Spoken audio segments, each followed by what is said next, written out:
got a connection, and we're on for a little while, and hopefully it'll stay on. I'll start off every Sunday with a disclaimer that if it goes off, it may come back. If it doesn't, sorry. But today, if you've been with us and following along at home, we're in Numbers. I tried to finish Numbers last week, but you know me, I get to talking and won't hush. So I'm going to sort of end Numbers so that I can do an introduction, a basic introduction on our next chapter, our next book. We've gotten through chapter 31 of Numbers, and like I said, we're winding down. Numbers is an interesting book. I've encouraged people to read it, but I won't deny it's a hard book to read because it can get boring in places. You'll see some of that today, but it tells the story of the Exodus. And what you have, and I think I may have said this, but this book of Exodus tells the story of Exodus. Numbers tells the story of Exodus from a slightly different perspective. And now we're going to go into Deuteronomy, which recounts the story of Exodus from a different perspective. And what you have is Exodus, the book of Exodus, is like a historical document. Numbers is more like an organizational document of as they traveled and as they went, they set up a society and some of the laws, and then you'll see the dividing of the land. But when you come to Deuteronomy, not to get ahead of myself too much, it is another story of the Exodus from a totally different perspective, because that book was written to the second generation. Exodus talks about the first generation. Numbers talks about the first and second generation. Deuteronomy talks to the second generation.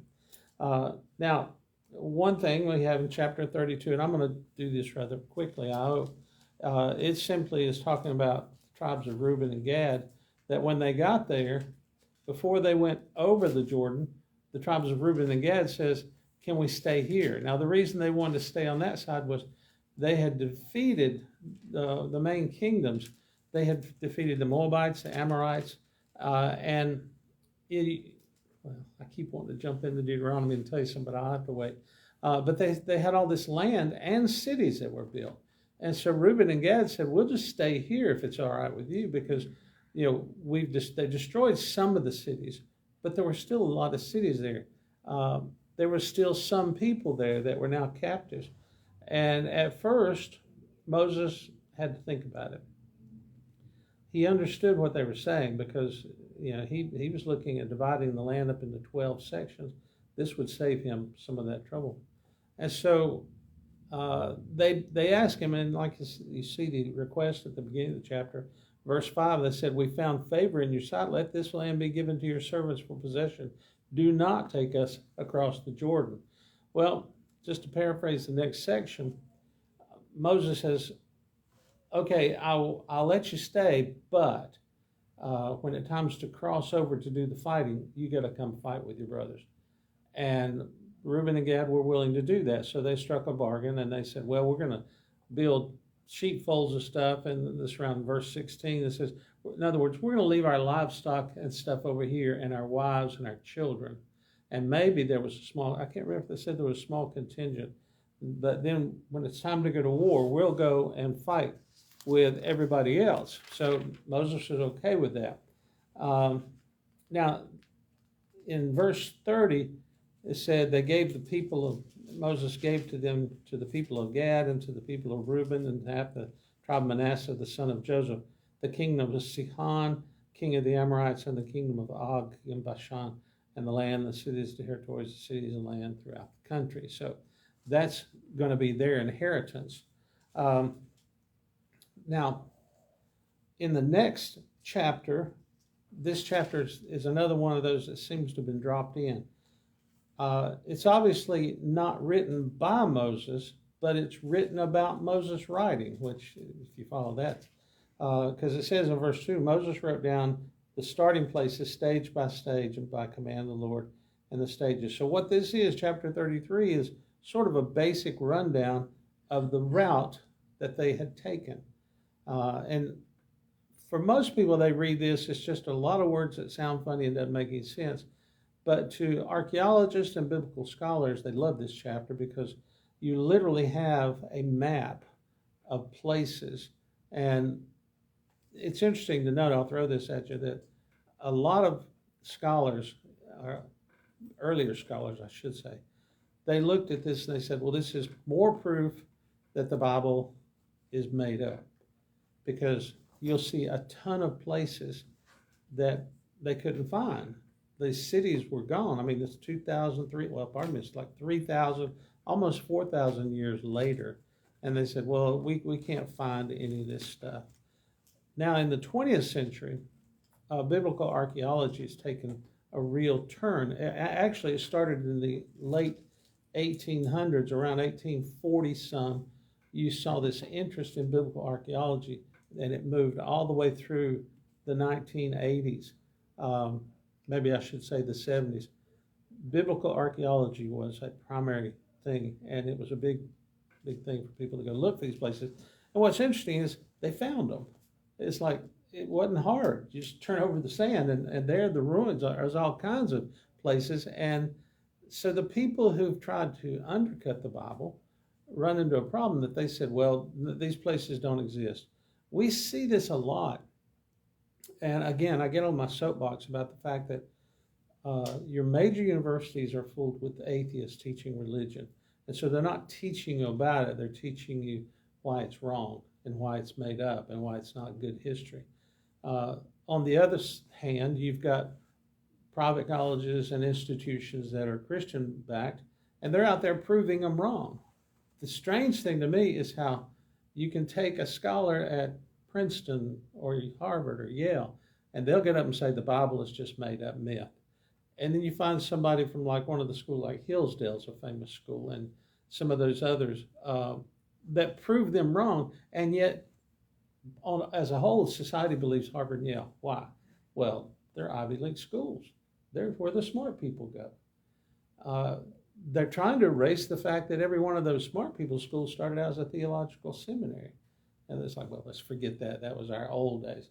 But we live in a day and age where this defense of the Bible has become more and more prevalent because Christians are having to defend their faith.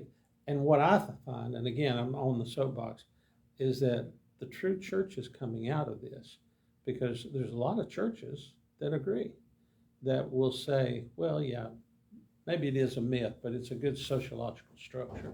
And some of our mainline denominations seem to have lost the spiritual aspect. And we now have a problem with religion and spirituality. Religion, and I had this debate not long ago, is a word that means in the Latin to reconnect with God. And that's what the whole Bible is about. That's why we base our religion on the Bible. But now religion has become defined as myths and cults. And so you'll see that in your university teachings and stuff. And it's sort of sad. But here we have a chapter that you can follow this roadmap, and most of these places have been found. You can go to the ruins of it. Now, some of them are just little small places.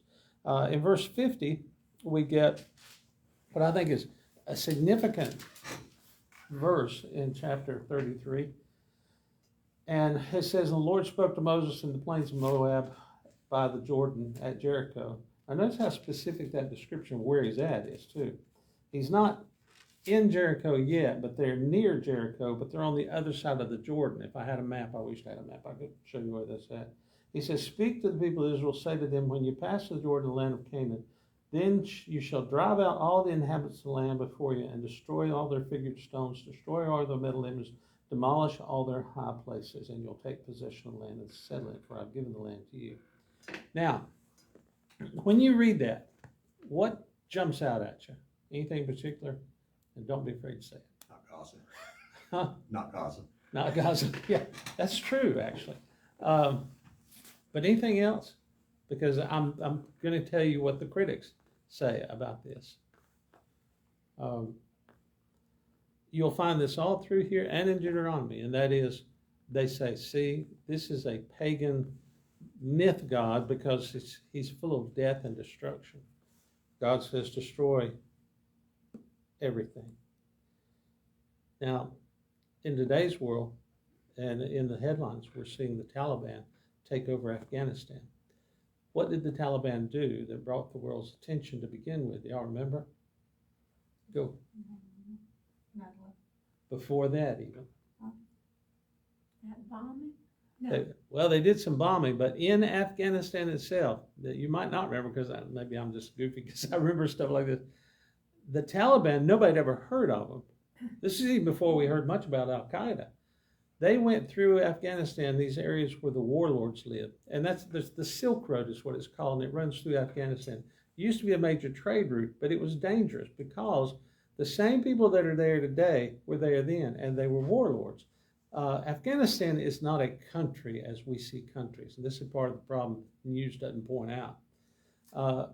They have a capital of Kabul, but it's not a capital to anybody except for the people in Kabul. That country is made up of various sections, not even states. They're loosely bound together and ruled by warlords. The country of Afghanistan is just a region where warlords rule. There's never been a real central government. No army in the world has ever conquered Afghanistan. Alexander came the closest when he marched through there, but he couldn't even hold it. He went through Afghanistan, fought the warlords, and then dropped down and changed its route through Persia to get to India. And ever since then, the Romans couldn't handle it. They called that where the Scythians horde lived. They wouldn't mess with them.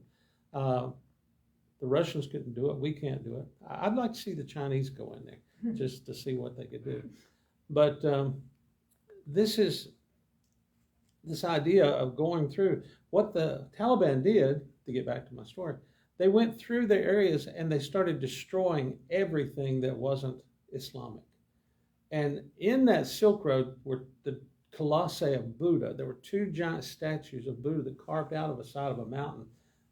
It was called one of the wonders of the world. And they made news when they sent a video to England, I think it was an English newspaper, showing they blew those things up, totally destroyed them.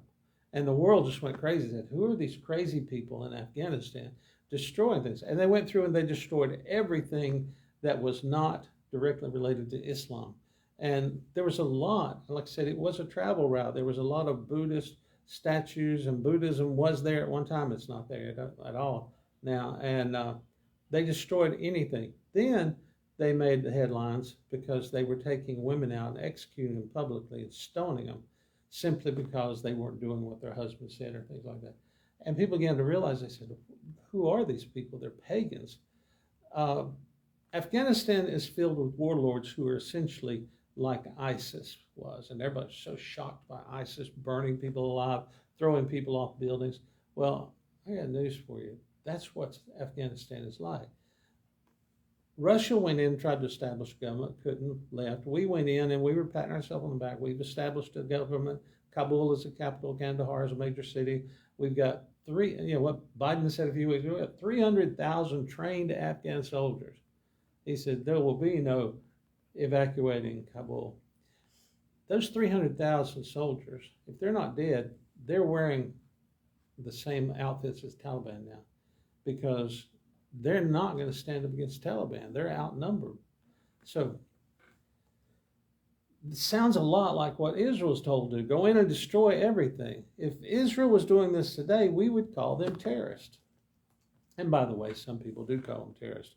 But here's the problem with this, and this is an important verse because we will find later that Israel did not follow this rule. They did not do what God said to do. And still to this day, they regret and they have problems with it because they're still fighting some of these tribes. You mentioned Gaza, which was the home of the Philistines, and Gaza now is the hotbed of where the PLO lives. You've got some some Muslims on the West Bank, but I was surprised to find that when I was in Israel, we were driving down the road, and I saw a walled town, and then I saw another one, and our driver was Palestinian, by the way. He said he was Palestinian Christian, a little iffy on that. But I said, what is that? And he got very upset. He said, this is where Palestinians live. We have to live behind walls. We can't even come and go in our own city without going through Israeli checkpoints. And he was very bitter. He said, Israel has done this to us. We have no freedoms. We have no rights. We can't send our kids to school without paying extra. And he just went down a list of stuff that you never hear anybody talk about. And he did not like the Israelis. And I thought, well, why don't you move? You know, but here's the thing you don't hear. They got no place to go because nobody wants them. The other countries don't want the people from Israel or Palestine coming into their country. You know, they all side with them, but they won't take them. Gaza is their main stronghold. West Bank used to be one of their strongholds. But, you know, these people live in walled cities. And you ask, well, isn't that mean? Those mean old Israelis. But then you flip the coin over and you hear the rest of the story. They walled them in because they were attacking civilians. These are the people that would go to schools and knife children, and teachers had to start carrying machine guns when they went on field trips. The news doesn't tell you the whole story. I support Israel because I've looked at the whole story and I thought, okay, it's sad the Palestinians are in this shape, but they put themselves in this shape because they won't live. People forget that most of the Muslims in Israel are citizens and they have jobs. If they don't go to work, they don't get food. And yet they make it sound like all the Palestinians are treated like slaves. A lot of Palestinians don't want trouble with Israel because they've seen what Israel did for the country and they've seen that they have a job, they can feed their families. But the radicals wind up in these walled cities, and a lot of people there don't like it because they say, we're not radicals, it's my neighbor next door, the one that's doing this stuff. It's a geopolitical nightmare, but that's all I'm going to say. This verse comes back to haunt the Israelis. They didn't do what God told them to do. Chapter 34, another interesting one for scholars because it lays the boundaries of Israel. This is what God said, I'm giving you. And this is from God. God says, this is God's boundaries. So today when we talk about Israel, regaining Israel, this is what it's talking about. And some people say, oh no, it's the kingdom of David. Actually, that doesn't work because the kingdom of David stretched all the way over to Baghdad almost, and all the way up to Asia Minor and then down to Egypt. But this is the boundaries that God gave them. And it's pretty much what they have today, with the exception of parts of the north that are Lebanon and the Gaza Strip, which is Philistines, but that's supposed to be Israel, and all the way over to the Jordan River. Right after that section, around verse 16, you see that Moses appoints tribal leaders to help with the leadership. And this is, like I said, a lot of this section and a lot of this book is about the organization of the society of Israel. I find 35 a little bit interesting because it lays out stuff for the Levites. Remember, the Levites would get no inheritance because they were primarily the priestly clan. But they do say that you should give them some cities. And these cities did the dual purpose. And here's where we begin to see the law working its way in. Verse 6 says, the cities that you give the Levites shall be 6 cities of refuge. Now, a city of refuge was what they established because at this time, they were still a pagan society. And even today, this is true in some parts of not Israel, but Saudi Arabia. And that is, if you kill someone by murder, well, we know that's bad. But say you're driving down the road, you have an accident, and you kill someone. What does the law call that? They don't call it murder. They call it manslaughter because it was an unintentional death. Now, if you were speeding, you can be charged with a different level of manslaughter. If you were drunk, you can be charged with murder. But they're unintentional deaths. But what happens in a society at this time, they still had the law of vengeance. If I kill someone unintentionally, say one of my rams hits a guy and knocks him off a cliff and he dies, that's my ram, so I'm responsible. The other family will appoint what they call the avenger of blood, and that's a guy who stops everything he's doing and goes and hunts me down and kills me, because blood must be paid for with blood. Now, think of the chaos this causes if you've got people constantly hunting people down and killing them. And the avenger of blood, according to custom, is not guilty of murder. He could walk in here and stab me and walk out, and it's no problem, because he didn't murder me. He avenged himself on me. So God says, we need to fix this. Remember last week I was talking about how God gave the idea of divorce so that these women could be separated from husbands, or the husbands, when they kicked them out, they could go and not die in the desert. Here they come up with the unintentional homicide rules, the city of refuge. Now, Shiloh is one of the biggest, and what they said was a person goes to Shiloh seeking refuge as long as he holds on to the horns of the bull at the altar. The avenger of blood may be in town, but he can't kill him. If he kills him in town, then the avenger of blood is guilty. But as long as that guy stays within the city limits, supposedly he can't be killed. So he sets this up. What's sort of sad in a way is this is only for unintentional death. In other words, if someone dies because of something I did, I may feel remorse, I may feel sad, I may want to do recompense, but the only recompense the family will accept is my death. So I got to go to the city of refuge and stay there. And that's what this section talks about, how the Levites will get these cities. Look at verse 26. If the manslayer shall at any time go beyond the boundary of the city of her refuge, to which he fled, the avenger of blood finds him outside the boundary of the city of refuge, the avenger of blood kills the man, he shall not be guilty of blood. So there's the law they're making. It sounds a little pagan, because actually it is a little pagan. Israel doesn't have this anymore. There are no cities of refuge. But guess what? Saudi Arabia has it. Dubai, fancy, well-known, modern Dubai. They still have the cities of refuge. Well, actually, I don't know if they have the city of refuge anymore, but they still have the vengeance, the blood vengeance. Some people have said that the whole problem between Israel and the Arabs was because a Bedouin, a Saudi Bedouin, came to Jerusalem. Trying to remember when it was. It was after the Romans destroyed Israel, but there was still a presence in Israel of Jews, and a Roman Bedouin brought his tribe in there, and they were going to occupy Jerusalem. And they made a deal with the people of Israel, or the people of Jerusalem, and said, my daughter will marry this guy's son, and they'll share in ruling. And there was this deal made with the Bedouins. Well, the son killed the daughter, and that set up a blood debt.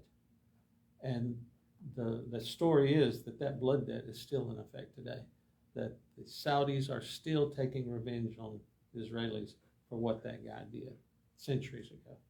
Whether that's true or not, I don't know, but that is one of the stories. I got that, by the way, from an Arab that I was in school with. I can't remember his name now, but we used to hang out. We did Bible study. I read the Bible, he read the Quran. We talked about it. And one night I asked him, I said, why do you Arabs hate the Jews? And he told me that story. He was from Jerusalem. And I said, do you hate them? He said, yes, I do. I'd like to kill them all. And there was Jews living down the hall from him. I said, you're not going to do it here? He said, no. He said, but I'd like to. I said, why do you hate them so? And he told me the story of how in his house one night, he put his little brother into the crib, and when he walked out the room, he said a Jew threw a hand grenade in and blew the room up and killed his little brother, who was a baby. And so he hates them to this day. It's sad. But anyway, that's what this section is about. And then chapter 36 actually seems like it should be right after chapter 27, which makes you think that maybe everything from chapter 27 all the way to 36 was dropped in by some later editor, because it picks right up where chapter 27 leaves off, talking about the women of Zelophehad. If you remember that story, I said this was the introduction of women's rights.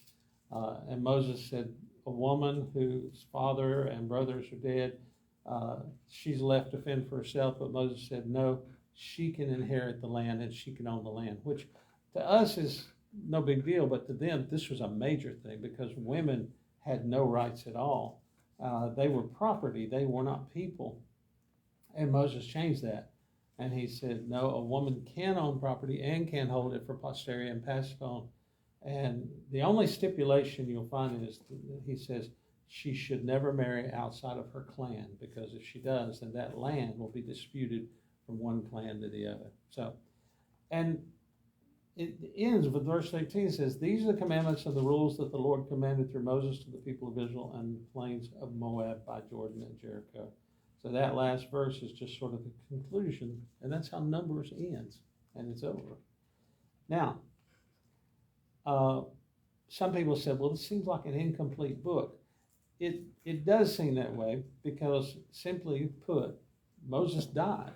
He was recording how to set up a country, how to set up the laws. The laws were given in Leviticus. Now it's like, here's how we enact those laws. Now we turn the page and we're in Deuteronomy and we get a lot of the same material. And again, the critics will say, why do you look at the 5 books of the Bible when it's just repetition, repetition, repetition? And personally, as someone who's studied the Bible, I get frustrated at scholars, particularly scholars at major universities, and I think, do you not even know how to study the Bible? Do you know how to read the Bible? If you're a scholar, you should be a scholar, because they're not reading it from scholarly intent. They're reading it with an obvious bias, and they're passing that bias on to other people, because more and more, I talk with students a lot who have given up on Christianity. And one of their first complaints is, well, how can you trust the Bible? I said, because it's pretty much accurate. Oh, no, the Bible's not accurate. And you go on YouTube, you'll find video after video saying, well, the Bible is just this, this, and this. It's always connected with myths. They believe that the Masons wrote the Bible. They believe that numerologists wrote the Bible, that it's full of code. Well, the Bible code book was written, and it was caused quite a stir until the Bible code, the guy who wrote the Bible code, I don't know if you've ever read it, I bought a copy for $1 because he made predictions that he found in the Bible and dated them to like year 2000, 2005. Well, that's pretty good if you're writing the book in 1988, because from 88 to 2005, that book was a bestseller. But in 2005, suddenly it dropped off. What happened? Well, what happened was nothing. All these predictions he made didn't happen. So people are thinking, well, the Bible code is not true. There's a fancy psychological word. I think it's called Aerograph, something like that. You remember that word? It was one of those little psychosis we studied about, or neurosis we studied about in psychology. And I thought, what's going on? Well, and don't quote me, but I think it's called Aerograph, where the mind, and we know this, the mind organizes things. If the mind sees chaos, it organizes it. That's why abstract art became popular, because abstract art, if you look at it, you can say, well, that's just a bunch of junk. But if you engage yourself in it, you begin to see things, because the mind will begin to organize. And what happens is you engage in the art and you begin to see things. The good and bad of that is you see things and you're reflecting. It's sort of like a Rorschach test. You're reflecting your own thoughts. And so, well, I can't tell you that joke. It's sort of bad, but there was a joke about that. Well, I will tell you because it's funny. This guy goes into psychology. He gives him the Rorschach test. It's the ink blots. And he shows them the ink blots. And every one of them, he says, I see people, kissing and making out. And the guy says, you see that in all of these? He said, what's wrong with you? He said, nothing wrong with me. You're the one with the dirty pictures. But it's, it depends on what you're thinking about, what you see. Well, this Aerograph thing is like when you see something, you begin to see things in it that aren't there, but your mind puts them there. Astrologers, will talk about the stars. Have you ever looked in the sky and seen constellations? Who put them there? Oh, God put them there. No. Some Greek guy put most of them there because he said, well, that. Oh, yeah, that's Orion and his belt with a sword. Not really. It's just some stars that sort of look like that. Oh, there's a dragon. It's like laying on your back and looking up the clouds and saying, oh, there's a poodle. There's a ship. Yeah, no, those are clouds. They look like it. But there's nobody up in the sky shaping the clouds and saying, here's a poodle. It was fun when I was a kid to lay there and see the imagery. But it becomes dangerous when your mind takes over, because it will reveal a lot of your problems if you begin to see things that aren't there, because some people see nothing but negative, nothing but scary things. And that's when you realize you're dealing with a neurotic behavior of someone. And so to think about what you see, people that study the Bible begin to see what they want to see, and they miss the whole message of the Bible. And I've said this before, you can't just start in Genesis and tear it all to pieces and do that all the way through. You have to start in Genesis and then look all the way to Revelation and then realize that everything in between is related, and it's a developmental struggle. The Bible is much more than just one thing. It's historical, but it's not a book of history. It's analytical, but it's not a book of analysis of people. It's spiritual, but it's not just that. It's all these things as we basically find that God is revealing himself. And if God is revealing himself in Scripture, you're not going to find, the God who looks like Santa Claus drinking Coca-Cola. That's what we'd like to find, because that's easier to comprehend. This text is revealing a being of infinite wisdom who is totally different from us. This being we call God has come out of himself, or you might say itself if you want to be politically correct, into our existence by creating this existence, giving us life, giving us the capability to think and to choose. And that's the key thing. Now, great question. Why did he do that? Why did God go to all this trouble? Well, some say God was lonely. I'm sorry, God doesn't get lonely. That's just a human way of saying it. Well, God had an ego and he wanted to be worshipped. God doesn't have an ego. The Bible say that he's a jealous God and all this stuff. That is called anthropomorphism, if you want a big word of the day. And we see it in the Bible. And there's one of the places where the critics say, aha, see? Well, what you're seeing is man attempting to understand the undescribable. And what does he do? He puts it in human terms, anthropomorphic terms. We create a God that we can understand as God is trying to reveal himself. Now, in this day when this was written, that was typical because these people grew up in societies where everything was based on idolic imagery. They had to build an idol so their God could inhabit it. They worshiped trees and stones and all this sort of thing. We now live in the 21st century. We have come so far just in the last 100 years as far as mental development in understanding things that these people would not even begin to fathom. They've gone from pagan to a more sophisticated way of thinking. Now, before we pat ourselves on the back, that's only about that far for us in a journey that takes a lot longer. We got a long way to go before we can understand God. But the Bible actually says that one day we will. Peter, I think, says it. We will see him as he is, and we will be like him. When we see God as he is, we will be like him. We won't be gods. That's where people misinterpret that. We will begin to understand God. And it's like I told you last week, I think I told you last week, ponder on the aspect of God being a being outside of space and time. And if you can ever wrap your head around that, you'll begin to understand God. Because a being who is outside of space and time, ready for this one, doesn't think. You think, what? You see, a thought requires time. I begin the thought, I think the thought, time elapsed. God has no sense of time. He is outside of time. Now you ask yourself, where does that even exist? Well, nobody could even imagine that 50 years ago. That statement would have made no sense whatsoever.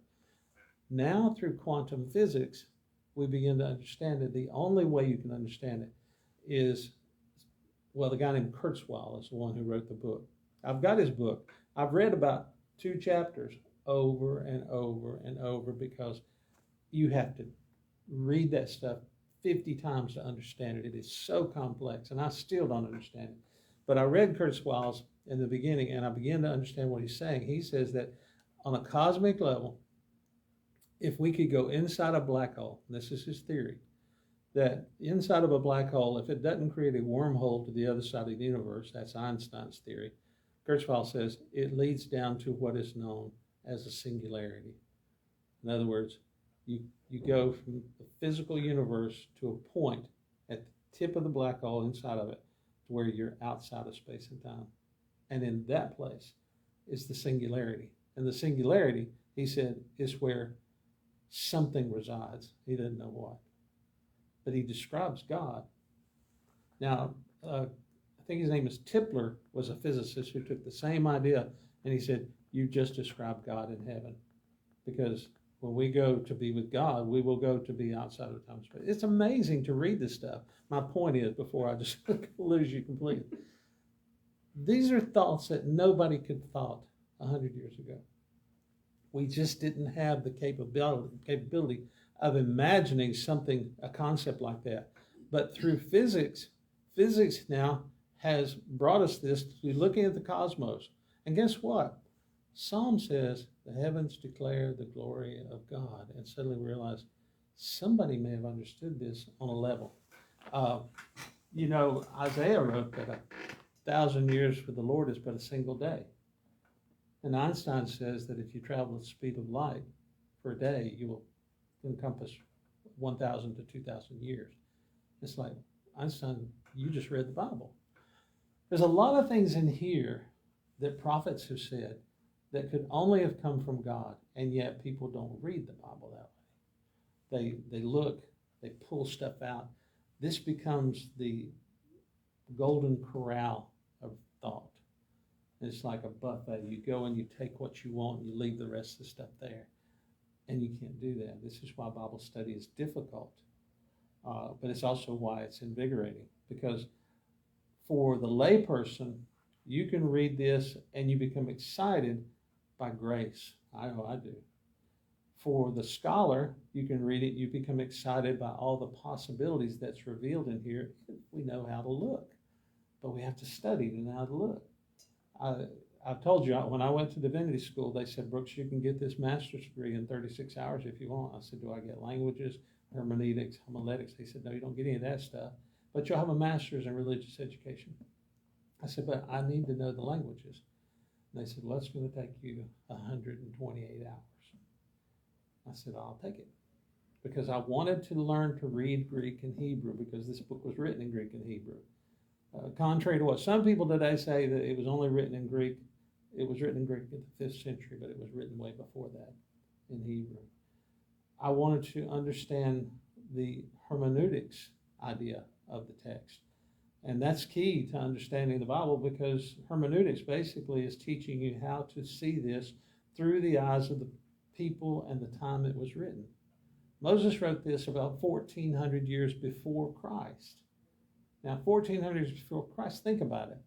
When Jesus was alive, the Romans were walking around, brilliant Romans, still almost pagan to our way of thinking.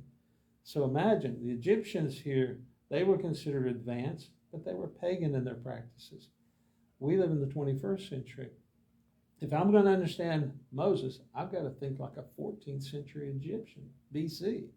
If I want to understand Paul, I've got to think like a 1st century Christian, AD. That's how we study. And it's, like I said, I get really upset when people say, well, I don't want to study that. Just tell me the good stuff. Well, we do that every Sunday morning. Preachers are designed to preach you sermons that are understandable and less challenging. That's not a condemnation on preachers. I did the same thing myself. Because what's the point of giving somebody something if they don't know what you're talking about? It's like what I'm doing right here. A lot of people say, Brooks, you're way over everybody's head. No, I might be a little bit, but we've got 45 minutes or so for me to get over your head and encourage you to follow me. Now, I'm teaching you what I know, but I'm also waving a carrot in front of you saying there's a lot more in here. And you may be thinking, well, Brooks, it's not fair. You're just showing off because you got a degree. But that's the point. We need people who have studied it to open it. That makes sense? We don't have enough of that. And I've said this before too. The Bible studies of the 1800s were a lot deeper than they are today. You know, you go to Bible study on Wednesday night, you're going to get, and it's because of our time frame, by the way, that you're going to get a shortened dosage of something, because people come on Wednesday night, they don't expect an hour-long lesson. They'd leave. They want a 20-minute lesson, some prayers, some hymns and stuff, and they used to want a meal. We force ourselves into a sort of a spot by limiting ourselves with time. Debbie tells me, she said, Brooks, you talk too much. I said, I know, I do. I mean, I'm looking at the clock right now. I've been running my mouth now for 40 minutes, and I didn't even introduce Deuteronomy to you. I did get Numbers finished, and I'm not going to be able to introduce Deuteronomy to you today. I do get on soapboxes. I get on sort of torn aside, but in my way of thinking, and if you disagree with me, just send me a text, don't tell me. But if you're sitting there thinking, I wish he'd shut up and get on to the lesson, I do apologize. But I think this is the lesson. I think Sunday school is not just about reading the Bible and saying, and this is what it says. It's about reading the Bible and said, there's more being said than we realize. And we need to learn how to see it. Now, the only problem with that for us is I could, but we're not doing a Hebrew class. I'm not teaching you how to read Hebrew. And a lot of you might want to, but then if you learn to read Hebrew, then you're going to have to go online and look at Hebrew Bibles, which you can, by the way. And I would suggest that you do, just for the fun of it in a way. You will get a little confused, but there's a website called Bible Hub. Anybody ever see it or read it? Yeah, if you go to the Bible Hub, you can open almost every version of the Bible that's ever been written in English. And you'll realize that a lot of the Old Testament books will be in Hebrew. You can open them in Hebrew. You can open them in a section of Hebrew where it gives you the morphology of every word. It'll tell you if it's passive or if it's aggressive or what tense it's in, what is the verb tense or what is the noun tense. And you can also open it again and it'll tell you the root of the word, what that word means, how many times it's used in the Bible, where it's used in the Bible. Stuff like that is invaluable for you to get an idea of what the words you're reading say, because if you simply open up a lexicon, which is a Hebrew Bible with an English right beside it, you're seeing this. You wouldn't need to see the Hebrew. But if you open something that's got more of an interpretation, in that you'll have commentaries and you'll have word studies where you do see the noun tense or the verb tense, or is it passive, is it all kinds of stuff like that. The stuff in English that you hated. You begin to understand the word.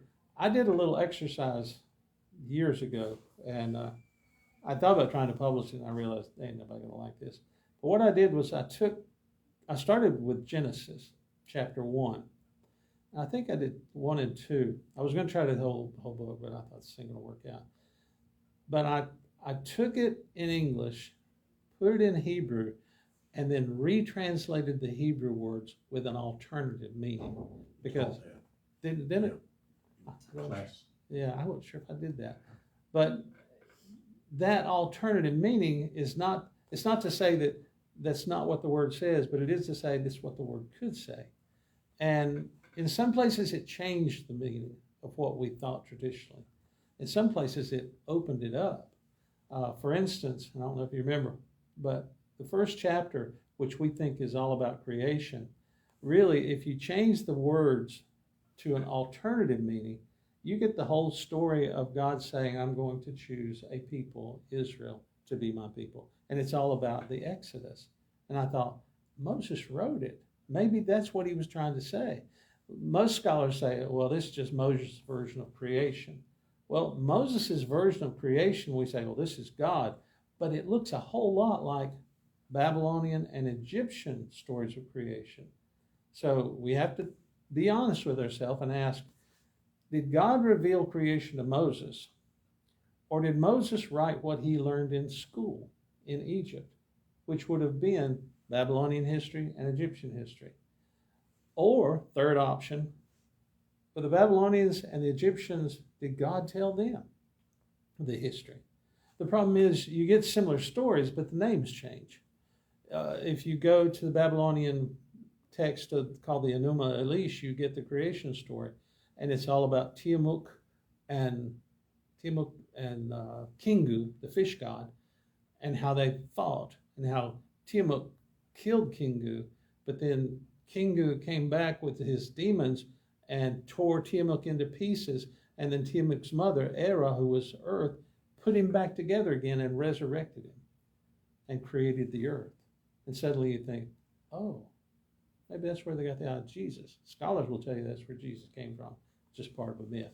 You go to Egypt, and they'll tell you that you had Osiris and, what's his name, Ra, and that,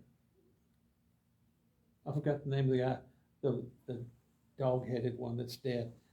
Set, is it Set?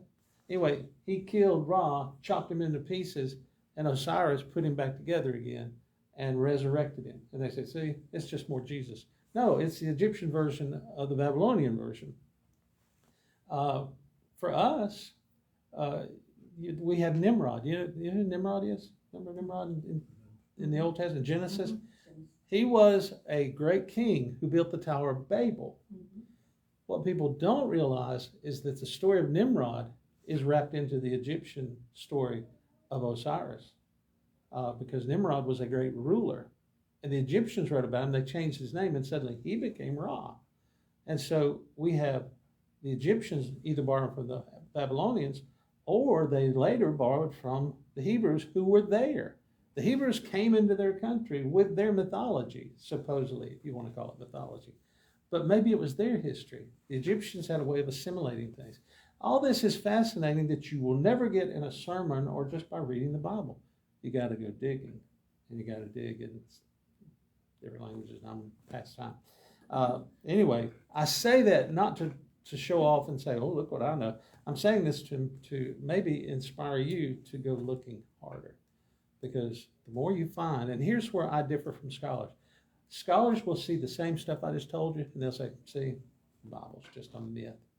I look at it and I'll say, see, God was at work from the very beginning in all of this. Because God dealt with people, but God chose the Israelites later to be specific. But up until the Israelites were chosen, God was dealing with man. Do you realize Adam wasn't a Jew? Neither was Eve. That was just man. The Jews came much later. But God dealt with man from the beginning because man was his creation. And when man sinned, God has been dealing with his salvation long before there were Jews or Gentiles or Hebrews or anything. We got to get that in our head, but I got to go now, so I can let you go. Remember Bob Buckley? I mentioned him. I talked with Davis this week. He's had a pretty good week. He's got blood work and some tests and that stuff going on, and trying to get some pain therapy going for him. Debbie's here. Yeah, and I'm doing very well. Thank you. I'm so glad you're back. But like I said, those are the immediate concerns. I don't know if there's any others that I'm leaving out. I know there is probably because I always forget. But remember these folks. Remember those on our prayer list. And let's have a word of prayer, and I'll let you go to church. Heavenly Father, we thank you for this time together, and we thank you for the opportunity to study your word. And Lord, help us to study it in depth and to see your presence rather than to see things that confuse us and just discount God. That's what the world does. That's what Satan wants us to do. Help us, Lord, to see you and feel your presence. We need your spirit to inspire us, to open our hearts and our eyes and give us the faith to step out in the darkness and say, you are there, and trust you. God, we pray now for those we've mentioned in our prayers. We pray, God, also for this day and for this service, for our country and for the world as it goes through this upheaval. Lord, strengthen us in our faith that we can be the people you want us to be. In Christ's name I pray. Amen. Good lesson. Oh, thank you. I like it. I appreciated the My meal son is watching. Hi, and cards Josiah. that I got from everybody. So